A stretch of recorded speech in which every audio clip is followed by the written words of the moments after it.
porque la fe viene por el oír, y el oír por la palabra de Dios. Prepara tu corazón para escuchar lo que el Señor tiene para ti hoy. Buenos días. Estamos iniciando una nueva semana, y la semana que ayer justamente terminamos, el Señor ha provisto para nuestras necesidades, ha cuidado de cada uno de nosotros. Por lo tanto, podemos seguir creyendo que esta semana el Señor proveerá lo que necesitamos y tendrá cuidado de cada uno de nosotros. Él es un Dios de pactos, Él es un Dios que cumple sus promesas, y Él ha prometido no solamente proveer para nuestras necesidades, sino estar con nosotros todos los días hasta el fin del mundo. Anímese en el nombre del Señor. Y no se preocupe por el mañana. La Escritura dice que el mañana tendrá su propio afán. Basta cada día su propio mal. Pero también, antes de que mañana llegue a nosotros, primero tendrá que pasar por Dios. Así que Dios ha diseñado el día de mañana para que en medio de Él o a través de Él podamos ser, como dice la Escritura, más que vencedores en Cristo Jesús. Nada de lo que nos ocurrirá esta semana habrá tomado por sorpresa a Dios. Recuerde, Dios tiene cuidado de nosotros. Él es nuestro pastor y la Escritura dice que nada nos faltará. Somos su responsabilidad. Él ha echado sobre sus hombros la responsabilidad nuestra. Así que podemos descansar esta semana y creer que el Señor está con nosotros y que todo obrará para bien en el nombre de Jesús. Anímese. Capítulo número 19 del libro de Primera de Reyes. La semana anterior estuvimos viendo cómo este gran hombre de Dios, Elías, muestra su naturaleza, su fragilidad como ser humano. Dios no quiso esconder esa realidad de nosotros al permitir escribir solo las cosas buenas y bonitas que a sus siervos les ocurrían. No. Dios estaba interesado también en presentarnos a estos hombres y a estas mujeres tal y como son. En un momento en la cúspide, en la victoria, disfrutando de las respuestas maravillosas de Dios y viendo a Dios obrar de maneras extraordinarias, y al día siguiente verlos transitar por ese valle de desaliento, de desánimo, mostrando lo que somos como seres humanos. Y lo que Dios quería también era que en medio de esos valles de sombra, de desánimo, de desaliento, poder mostrar su gracia misericordiosa, su aliento, su trato con nosotros, de modo que Dios en ese trance con Elías le habla a través de un silbo apacible y delicado y permite que Elías abra su corazón y él con misericordia y compasión escucha su queja y no le responde la oración a Elías como Elías quería que le respondiera: quítame la vida.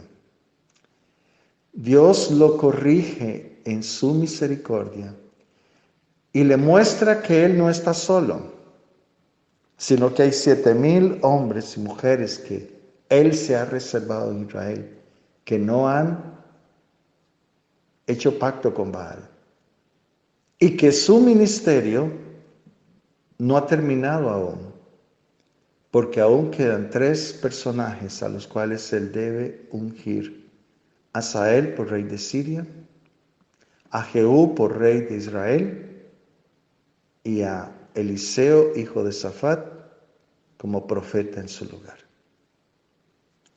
Así que vamos al capítulo 19, versículo número 19 de Primera de Reyes. Dice así: partiendo él de allí, halló a Eliseo, hijo de Safat, que araba con 12 yuntas de bueyes delante de sí, y él tenía la última. Y pasando Elías por delante de él, echó sobre él su manto.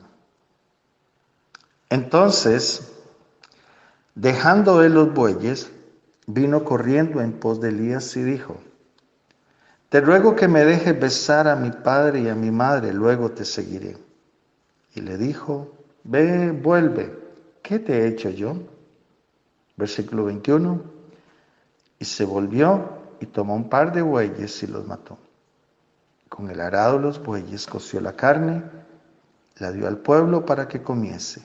Después se levantó y fue tras Elías, subraye por favor, y le servía. Inicia diciendo el texto partiendo él de allí. ¿De dónde partió Elías? Elías partió del monte Horeb o monte Sinaí, donde había tenido ese encuentro con el silbo apacible y delicado. Dios le había dado instrucciones y le había dicho específicamente lo que debía decir. Detalle importante: Dios no habla por medio de acertijos. Dios no habla a través de mensajes oscuros que nos deja confundidos. ¿Qué quiso decir? No, Dios habla muy claro, pero nos repite las cosas porque Él espera que nosotros obedezcamos. Dios le da instrucciones y le dice: debes ungir a Asael, debes ungir a Jehú y debes ungir a Eliseo. Interesantemente, aquí el texto relata que la primera persona con quien Elías se encuentra no es precisamente Asael, ni es Jehú, sino que es Eliseo. La tercera persona que menciona a Dios, es la primera con la que Elías se encuentra. No sé si quizás Elías invirtió ese orden porque necesitaba a alguien que lo acompañara. Sea como fuere, el texto habla de el momento en que Elías se encuentra con Eliseo. Y dice el texto que Elías se encontró a Eliseo y le comisionó para que ministrara cuando Eliseo estaba trabajando. Subraye eso, por favor. Se lo encuentra trabajando. Eliseo ni por asomo jamás se imaginó el encuentro con este hombre extraordinario. Ahora, quiero pensar que Eliseo posiblemente había oído hablar de Elías. ¿Y quién no? Quizás el encuentro que Elías había tenido con Acab, cuando le dijo: por mi palabra no lloverá en los próximos 3 años y 6 meses. El segundo encuentro que tuvo con Acab, cuando le dijo: convóqueme a los profetas de Baal y Acera en el monte Carmelo y convoque al pueblo y nos vamos a encontrar allí. Posiblemente todo esto había llegado a oídos de Eliseo y de su familia. Era una noticia extraordinaria. Posiblemente en el pueblo de Israel se comentaba acerca de este hombre vestido de una forma tan peculiar, llamado Elías, y de las demostraciones de poder que Dios a través de este hombre había realizado delante de Acab y por supuesto que delante del pueblo. Eliseo estaba trabajando, dice el texto. Interesante, porque Dios no llama a vagos a servirle. Si usted recuerda, cuando Jesús llama a sus primeros discípulos, dice la Biblia que se los encontró remendando las redes porque eran pescadores. Y uno de ellos, Juan y Jacobo, hijos de Zebedeo, tenían una empresita pesquera familiar. El texto dice que cuando el Señor Jesús los llama, ellos dejaron eso. ¿Qué dejaron ellos? Un modo de vida. No se detuvieron a pensar cómo vamos a alimentar a la familia. Estamos dejando de lado la fuente de ingresos primaria para nuestros hijos o nuestra familia. Estamos dejando botado una empresa. El llamado de Jesús era más importante para ellos que su empresa. Pero ellos estaban trabajando. No estaban sentados por allí de vagos, ociosos. No, estaban trabajando. A mí me habla eso de carácter. Aunque ellos no lo sabían, Eliseo no lo sabía tampoco, pero a través del trabajo, de la responsabilidad, Dios estaba formando el carácter para el día en que Él los llamara a servir. Con la misma perseverancia, con el mismo esfuerzo, con el mismo carácter que Eliseo araba la tierra y era responsable de esos criados y de esas yuntas de bueyes, y sus discípulos responsables de las redes, porque las remendaban, responsables de llevar el sustento a su familia. De la misma manera, ellos serían responsables de cumplir con el mandato de Dios, de administrar sus bienes, su obra. Tome nota de esto, por favor. Dice el texto que al pasar, Elías echó su manto sobre Eliseo. El manto era el símbolo de la autoridad profética de Elías. Este símbolo lo que le estaba diciendo era: te llamo para que te unas en mi trabajo como profeta. Y este manto era una prenda peculiar del profeta. Por favor, anote Zacarías capítulo 13, versículo 4, para que lo lea luego. Y este manto estaba hecho probablemente de piel, con el pelo aún encima. Vea por favor Segunda de Reyes capítulo 1, versículo número 8. Segunda de Reyes capítulo número 1, versículo número 8. Cuando Eliseo le dice: deja que bese a mi papá y a mi mamá. Cito el texto. Entonces, versículo 20. Dejando de los bueyes, vino corriendo en pos de Elías. ¿Cómo vino? Corriendo. Porque Eliseo se dio cuenta que el llamado era urgente. Por eso vino corriendo tras Elías. Y le dice: te ruego que me dejes besar a mi padre y a mi madre y luego te seguiré. Y él le dijo: ve, vuelve, ¿qué te he hecho yo? Esta pregunta, ¿qué te he hecho yo?, podría significar: vuelve, pero recuerda lo que he hecho por ti. La respuesta de Elías indica que él mismo no fue quien llamó a Eliseo. El llamado no venía de Elías, era un llamado de Dios. Y dejaba a Eliseo tomar su propia decisión. Eliseo le dice: deja que primero bese a mi papá y a mi mamá.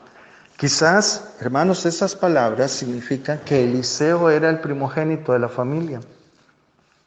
Ahora, si usted recuerda, en el Antiguo Testamento, el primogénito heredaba la mayoría de los bienes. Era la persona encargada de sus padres cuando sus padres ya estuvieran ancianos. Era el responsable del funcionamiento familiar. Por lo tanto, cuando él le dice: deja que bese primero a mi papá y a mi mamá, era como: necesito su bendición, su aprobación para poder seguirte. Ahora, ¿qué estaba dejando Eliseo?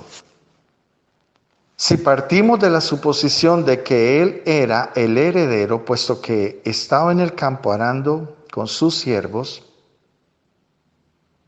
en primer lugar, lo que él estaba dejando era una herencia importantísima.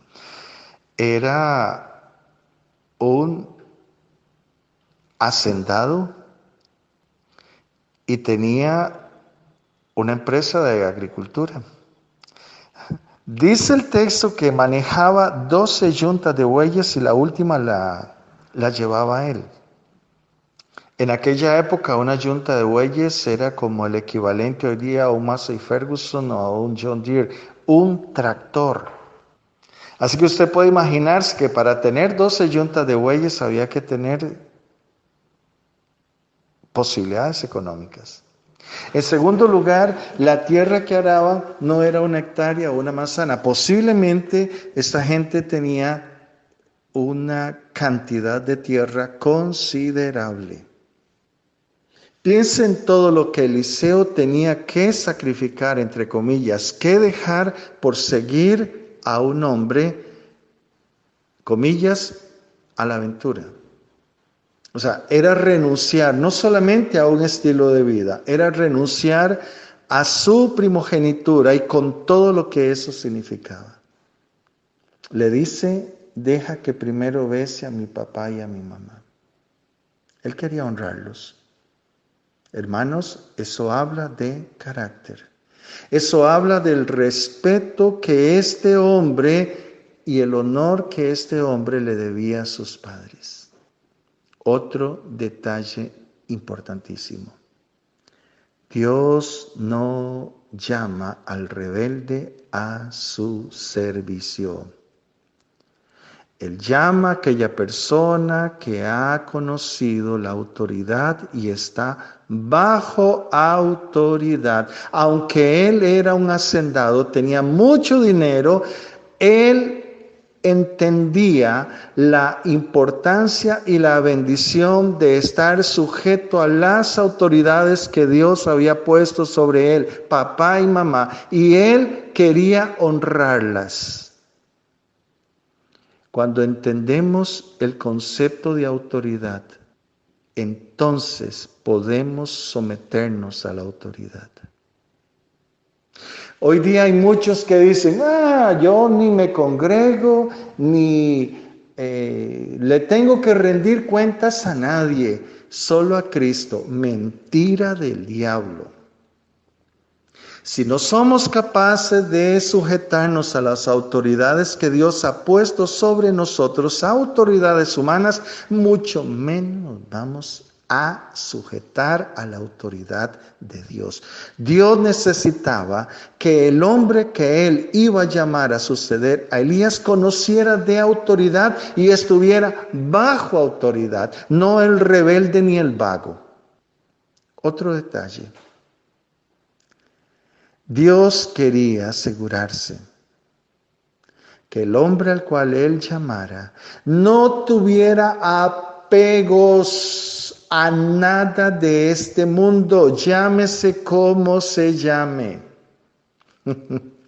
¿Me está usted entendiendo? Si tienes apegos en tu corazón y póngale nombre a esos apegos, difícilmente el Señor te va a llamar. Tu corazón tiene que estar libre para que cuando recibas el llamado, nada te estorbe para dejar lo que tengas que dejar e ir en pos de Él y servirle. Hay gente que sabe que tiene un llamado, pero la incredulidad, la rebeldía, repito, incredulidad, rebeldía, les impiden hacer lo que Dios sabe en sus corazones que deben hacer. O sea, lo que Dios les ha llamado a hacer. Están esperando quizás ese momento perfecto, idóneo para dejar lo que están haciendo para dedicarse a servir al Señor. Permítame decirle que eso nunca va a ocurrir. Eclesiastés dice que quien mira las nubes pasar no sembrará ni cosechará. Eso significa que el agricultor que espera el momento perfecto para sembrar la semilla nunca va a cosechar, nunca va a sembrar y por lo consiguiente nunca va a cosechar, porque el tiempo perfecto nunca va a llegar. Tenemos que hacer lo que Dios nos mandó a hacer y no esperar que las cosas se acomoden. Aquí Eliseo perfectamente pudo haber dicho: Elías, aprecio mucho el manto que has puesto sobre mí. Me siento tan privilegiado, tan honrado, pero declino tu invitación a seguirte porque ve lo que tengo acá. Mi hacienda me necesita, mis bueyes, mis empleados, ¿qué van a hacer aquí? Si mis padres ya están viejos, ¿y qué van a hacer? Yo soy la mano derecha de mi papá. ¿Qué voy a hacer? ¿Qué va a hacer él si yo me voy? Aparte, vea todo lo que tengo. ¿Qué me garantiza mi subsistencia de aquí en adelante? ¿Quién se va a encargar de mis necesidades y eventualmente la necesidad de mi familia? Elías, si me muestras tu último estado de cuenta del banco, entonces podría asegurarme que tiene los suficientes medios económicos para sostenerme mientras te vas. Y asegurarme que después de que te vayas, lo que dejas va a ser mío para seguir subsistiendo. No le dice eso. Por favor, vea el texto. Elías le dice, el llamado no es mío, Eliseo, es Dios quien te está llamando. Eliseo en el versículo número 21 dice, y se volvió y tomó un par de bueyes y los mató. Y con el arado de los bueyes coció la carne y la dio al pueblo para que comiese. ¿Qué estaba haciendo Eliseo?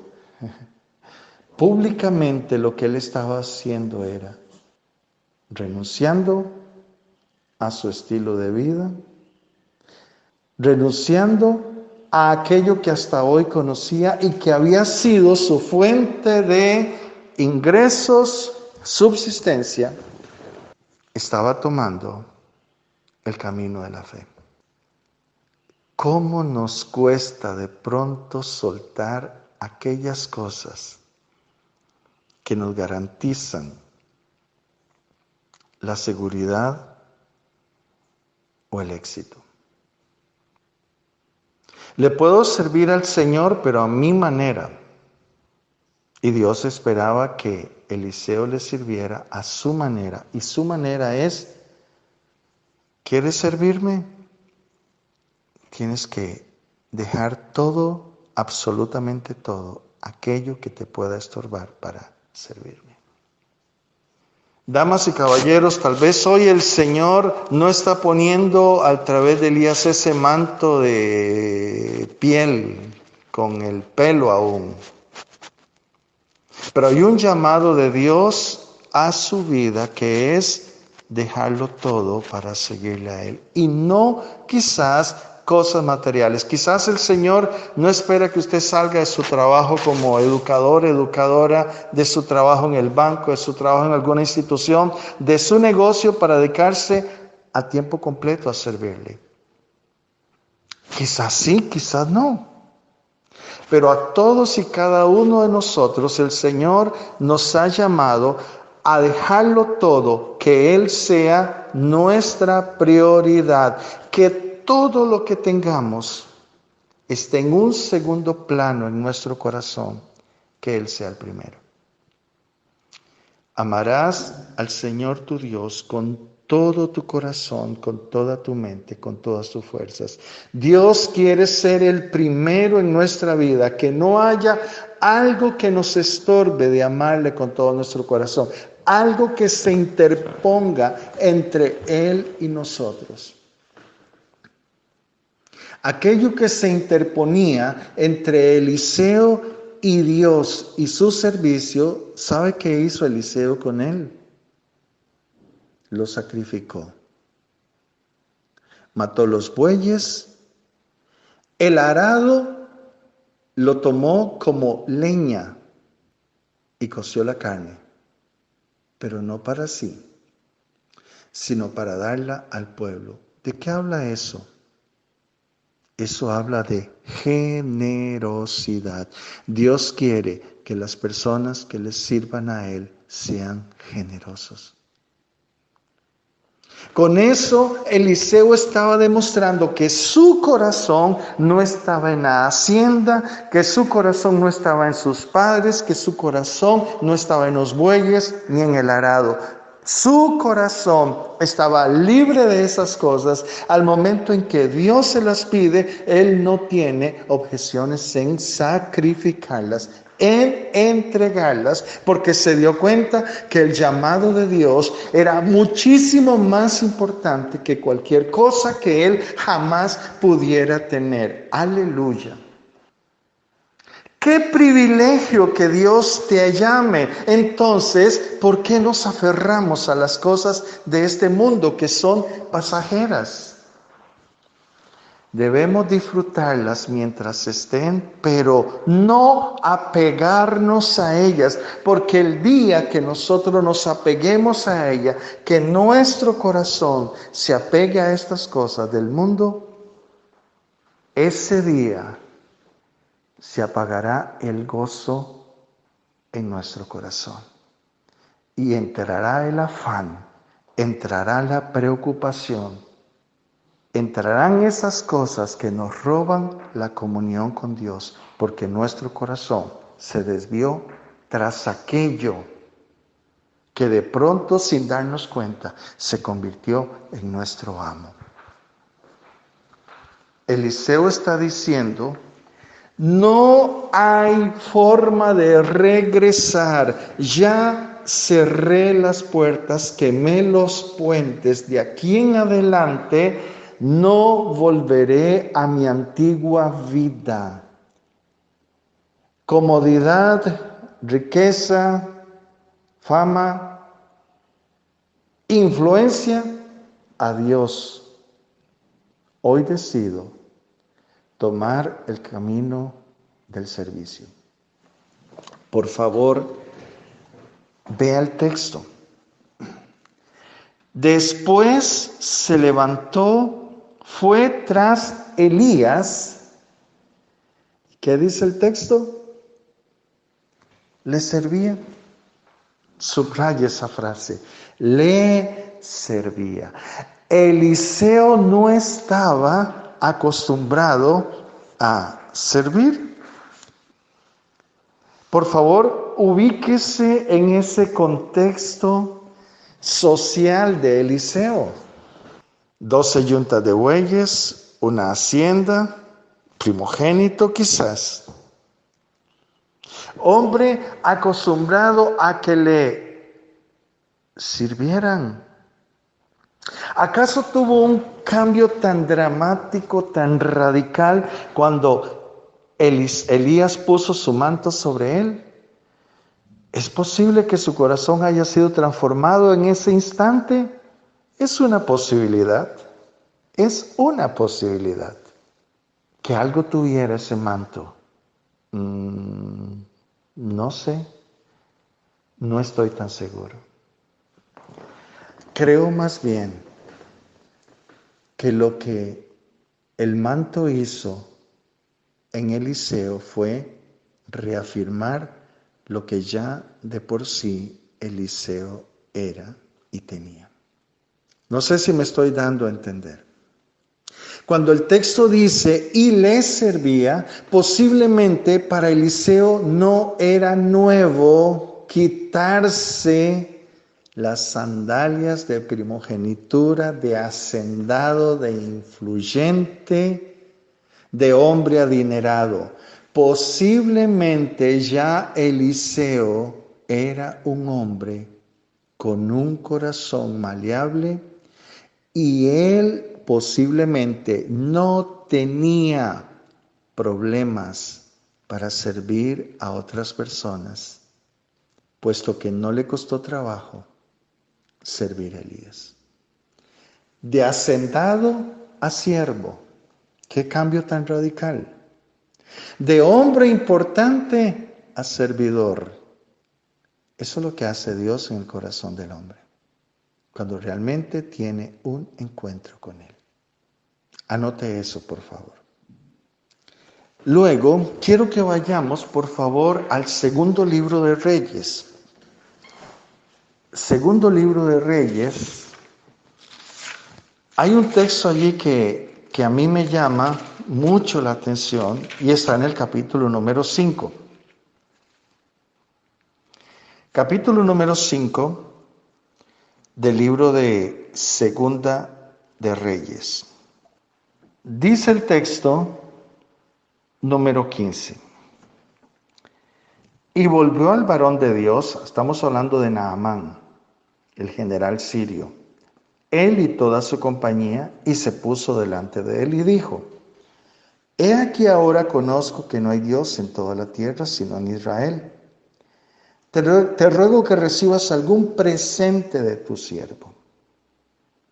Mas él dijo, habla Eliseo aquí: Vive Jehová en cuya presencia estoy. Esta frase, vive Jehová en cuya presencia estoy, imagino que usted se la ha oído a otra persona. Y esa persona era Elías.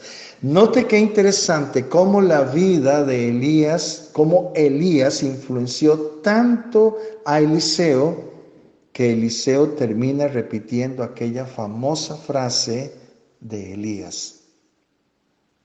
Dice el texto, continúa el texto. Vive Jehová en cuya presencia estoy, que no lo aceptaré. Y Naamán insistía que aceptara alguna cosa, pero Eliseo no quiso. Entonces Naamán dijo: Te ruego pues, de esta tierra no se dará a tu siervo la carga de un par de mulas, porque de aquí en adelante tu siervo no sacrificará holocausto ni ofrecerá sacrificio a otros dioses, sino a Jehová. Versículo 19. Y él le dijo: Ve en paz. ¿Qué estaba rechazando Eliseo allí?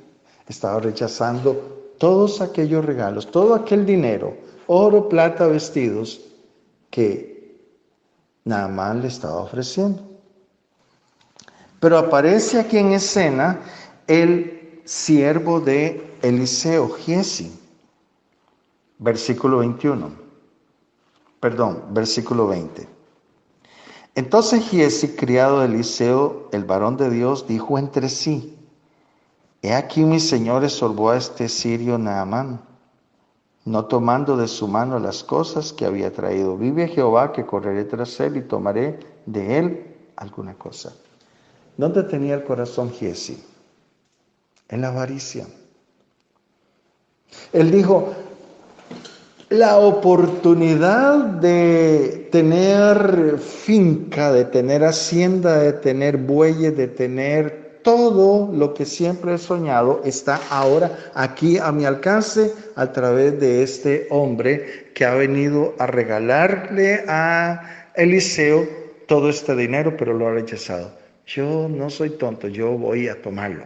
Si él no lo quiso, será su problema, pero yo sí lo voy a tomar. ¿Dónde tenía el corazón Giesi? En las cosas que un día Eliseo había dejado cuando fue llamado por Dios. Hermano, ¿sabe usted que de la misma forma que Eliseo fue llamado a servir a Dios a través de Elías, Giesi fue llamado a servir a Dios a través de Eliseo? El plan era que Giesi fuera el sucesor de Eliseo el día que Eliseo partiera de esta tierra y Giesi tomara el ministerio profético como Eliseo lo había tomado Elías. Pero el corazón de Giesi era muy diferente. El corazón de Giesi se inclinó a la avaricia. ¿Cuántos hoy están sirviendo a Dios por motivos incorrectos? Y tal vez usted pueda decirme: yo le sirvo al Señor, pero no es por dinero. No, puede que no sea por dinero. Hablé de una motivación incorrecta, no precisamente el dinero. Asegurémonos que estamos sirviendo al Señor con la y por la motivación correcta. Pero veamos el final de esta historia. Continuamos con el texto, capítulo 5 de Segunda de Reyes. Y él le dijo, versículo 22, mi Señor me envía a decirte, aquí vinieron a mí en esta hora del monte Efraín 2 jóvenes de los hijos de los profetas, te ruego que me des un talento de plata y 2 vestidos nuevos. La avaricia lleva a otro pecado. El otro pecado es la mentira. Voy a hacer lo que tenga que hacer para tener lo que necesito, lo que quiero tener para cumplir mis sueños. Aunque eso signifique perder la integridad o comprometer la integridad. Dijo Naamán, te ruego que tome dos talentos. Y le insistió, y ató 2 talentos de plata en 2 bolsas y 2 vestidos nuevos, y los puso todo a cuesta de 2 siervos para que los llevasen delante de él. Cada talento podría pesar unas 120 libras. Imagínense 240 libras de plata. ¿Cuántas cosas pudo haber comprado Giezi, con toda esa plata? Era el sueño hecho realidad. Sigue diciendo el texto. Así que llegó a un lugar secreto, versículo 24. Él tomó de mano de ellos y los guardó en la casa. Luego mandó a los hombres que se fuesen. Y él entró y se puso delante de su señor. Y dijo a Eliseo, ¿de dónde viene Giezi? Él le dijo, tu siervo no ha ido a ninguna parte. Él entonces dijo, ¿no estaba también allí mi corazón cuando el hombre volvió de su carro a recibirte? Es tiempo de tomar plata, de tomar vestidos, de tomar olivares, viñas, ovejas, bueyes, siervos y siervas. ¿Qué le estaba diciendo Eliseo a Giezi? El dinero que codiciaste en Naamán era para comprar estas cosas, pero no es tiempo para eso. Versículo 27. Por tanto, la lepra de Naamán se te pegará a ti y a tu descendencia para siempre. Y salió delante de él leproso, blanco como la nieve. ¿Qué quería Giezi de Naamán? Quería solamente el dinero, no quería la lepra. Pero Eliseo le dice, no puedes recibir solo una parte de Naamán. O lo recibes todo o no lo recibes nada. Recibiste el dinero, ok, te queda la otra parte por recibir de él, la otra parte de la lepra. Qué triste final para un hombre que tuvo la oportunidad que tuvo Eliseo de dejar todo y servir al Señor. Ahora cuando él escoge servir a otras cosas y no a Dios, esas otras cosas le iban a traer una consecuencia terrible para el resto de su existencia y que iba a marcar a su descendencia para siempre. ¿Por qué Eliseo le dice, es tiempo de tomar haciendas, de tomar siervos, siervas, vacas, olivares, bueyes, etcétera?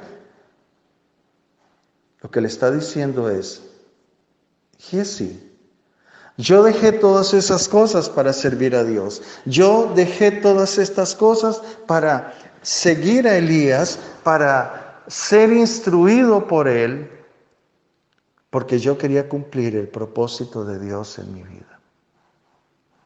Usted tuvo la misma oportunidad, pero usted escogió que Dios no era suficiente, que el ministerio no era suficiente.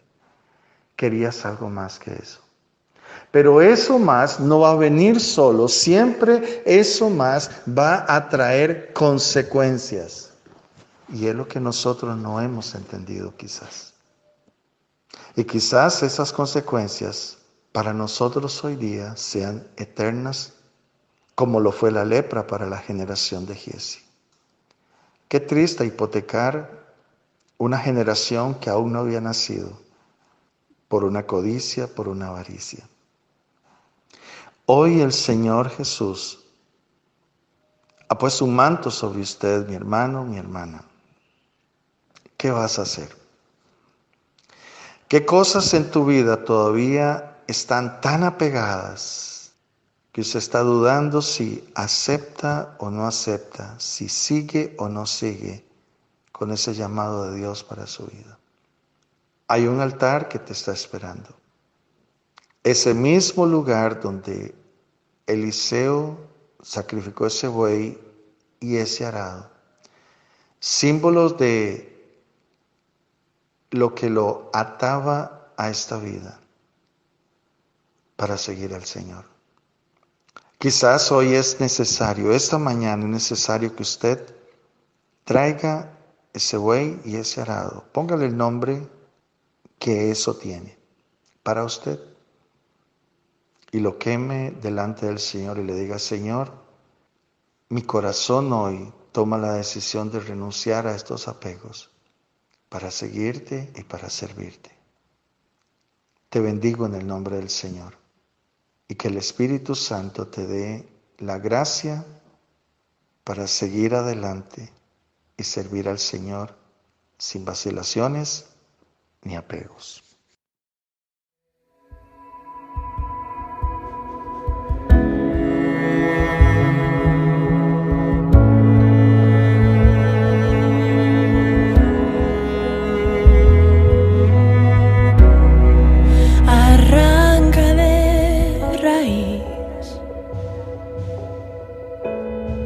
Lo que no es de ti,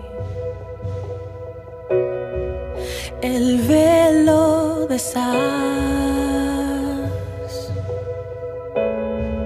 para solo a ti mirar. Arranca de raíz lo que no es de ti, el velo deshaz para solo a ti mirar.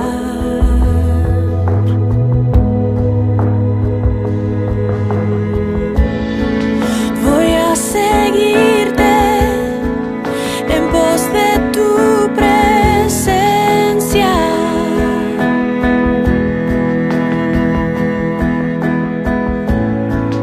Voy a seguirte en pos de tu presencia.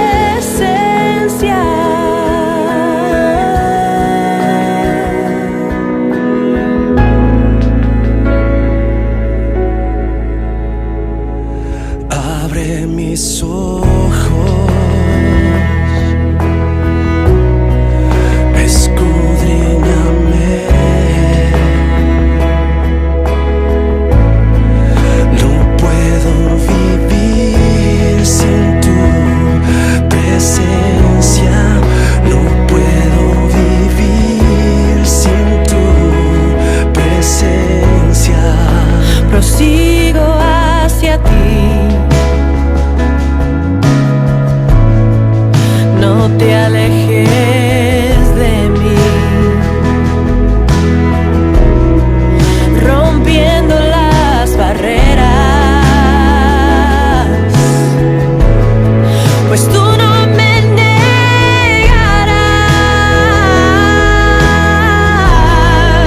No, voy a seguirte en pos de tu presencia.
tu presencia. No puedo vivir sin tu presencia. No puedo